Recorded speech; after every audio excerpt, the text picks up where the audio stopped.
আমি রেহনুবা। ঘটনাটা ঘটেছে আমার গ্রামের এক প্রতিবেশীর সাথে। তাদের বাড়িটা ছিল একটা পুরনো পুকুরের পাশে। বলে রাখা ভালো, সেই পুকুরটা পরিত্যক্ত ছিল। অনেকদিন যাবৎ সেই পুকুরে কোনো কাজকর্ম কিছুই করা হতো না, কিন্তু সেই পুকুরটা অনেক গভীর ছিল। অনেকজন মিলে ঠিক করেছিল সেই পুকুরটা ভরাট করে ফেলবে, কিন্তু পারেনি। যেই এই সিদ্ধান্ত নিয়েছে সেই নাকি ভয়ানক স্বপ্ন দেখেছে যে পুকুরে হাত দিলে নাকি তার সন্তানকে মেরে ফেলবে। এরপর ভয়ে আর কেউ পুকুরে হাত দেয়নি। যাই হোক, আন্টি একদিন রাতের বেলা বাথরুমে যাওয়ার জন্য উঠে। তখন সে দেখতে পায় দুটো আগুনের গোলা পুকুরের মধ্যে ঝাঁপ দিয়ে পড়ে গেল, আবার পুকুর থেকে উঠে গেল।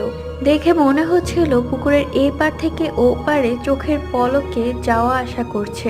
এটা দেখে আন্টি অনেক ভয় পেয়ে যায় এবং সেখান থেকে দৌড়ে ঘরে চলে আসে।